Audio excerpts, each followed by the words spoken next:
Okay, so we're going to start our connective tissue, and this is connective tissue basics. So this would be very similar to your epithelial sheet where you start out with general information.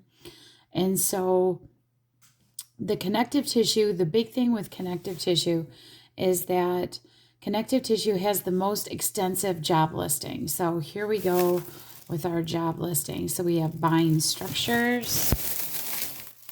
Sorry about that. Bind structures, support. Okay. Bind structures means hold things together. Support, protection. Now we did have that with epithelial. Forms a framework, so meaning kind of a backbone-ish kind of thing, which bone would be. It's a filler. It takes up space. It stores fat. That's going to be our adipose tissue we're going to talk about. It makes blood cells. That would be your bone marrow, okay, inside. Protects against infection. Is actually going to be a lot of these, but we got to talk about blood there, and repairs tissue damage. Again, blood would be that one. I know, right? Blood is connective tissue. Crazy, right? Here's the thing you got to remember. So remember, this page tells you what each of the connective tissues has in the tissue. Besides, sometimes we have some specialized stuff, okay? So there are 3 types of cells in every single connective tissue that we have, okay? We have macrophages. Now, macrophages, if you take the macro off, it's just phage that looks like phagocytosis. And that's exactly what it does. It phagocytizes invaders. So acts as like it was a white blood cell, WBC, and it phagocytizes invaders. So cleans up garbage. That's pretty good, right?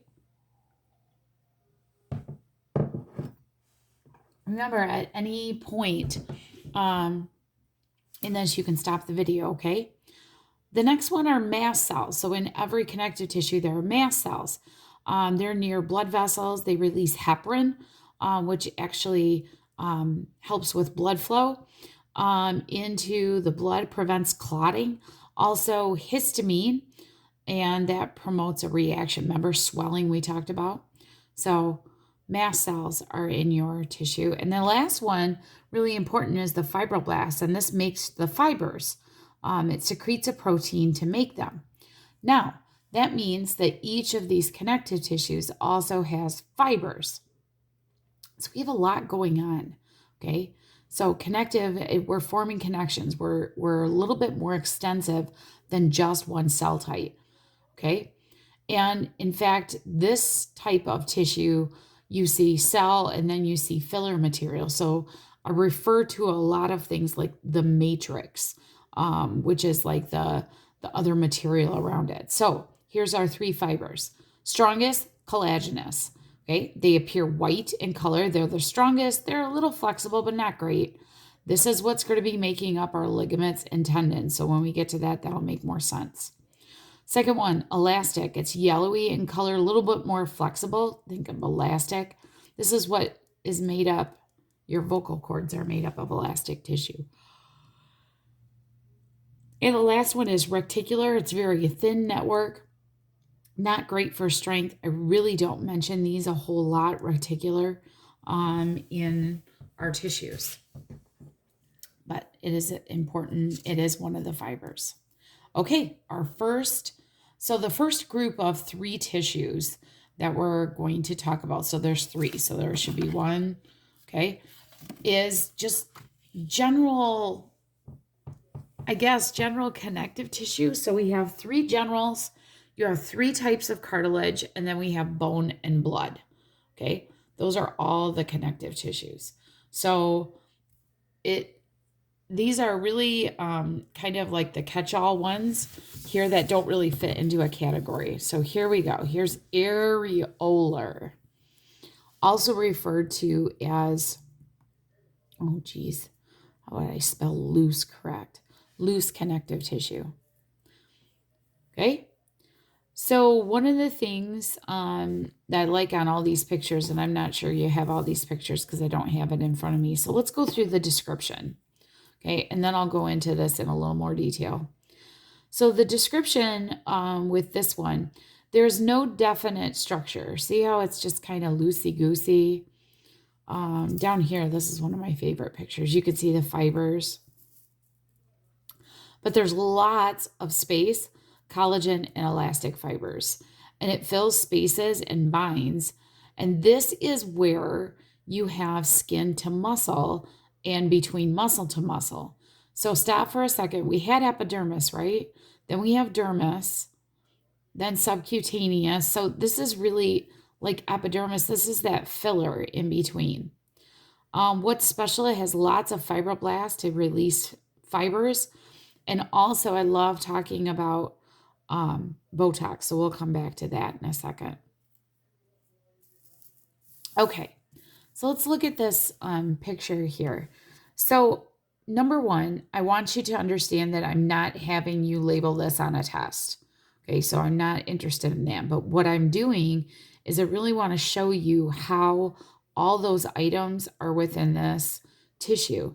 So F, this big white fiber here, is your collagen.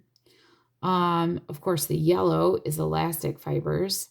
And then you've got mast cells and fibroblasts and macrophages. Now you're like, oh, I got to remember. No, I just told you I'm not having you label this, but I want you to understand is how all of these are within this tissue.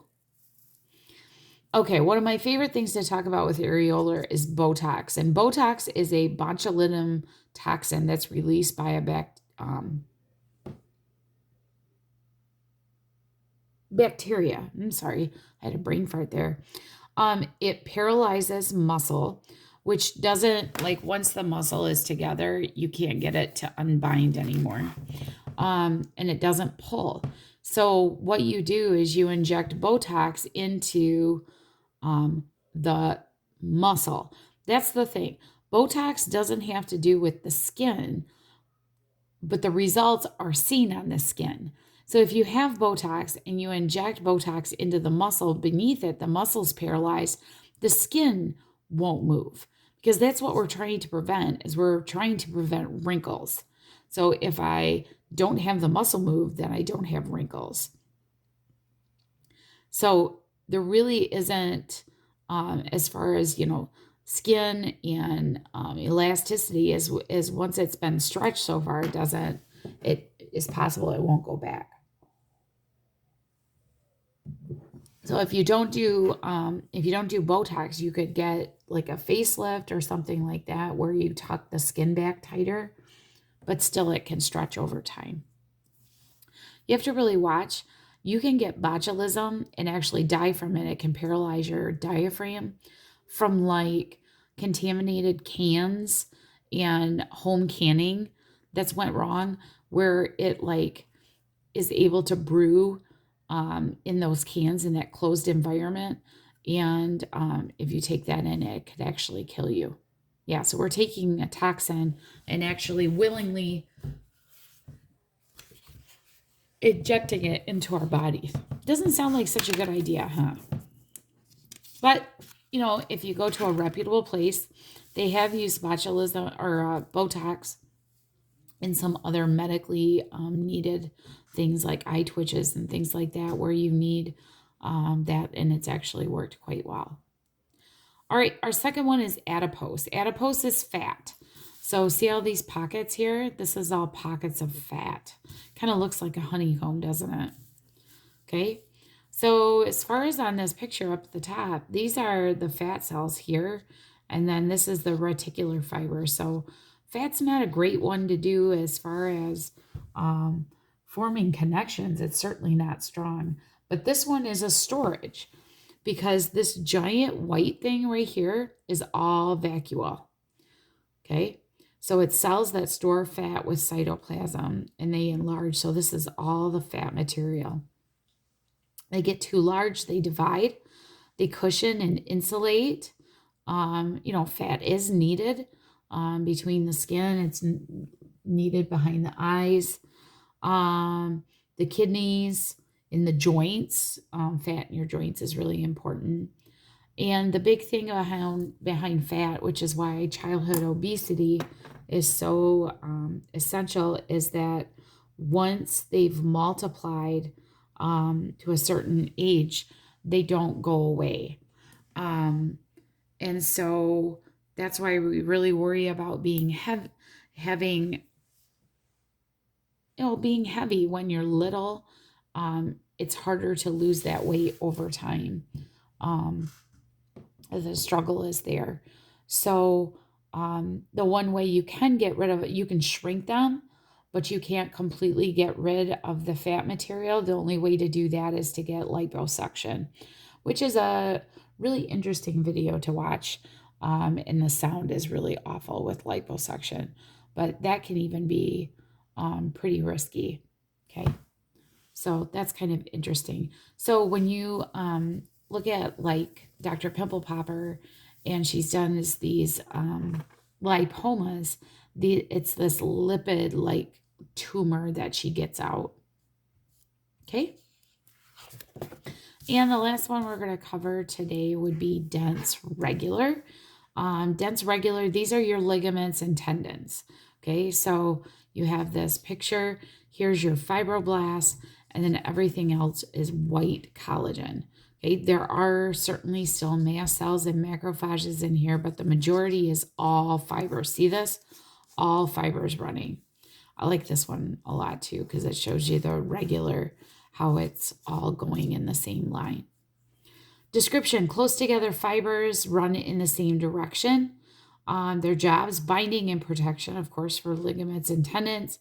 The location: the tendons, the ligaments of the eye, the whites of your eye is all made up of this type of tissue. What's special? They have poor blood supply, therefore they repair very, very slowly.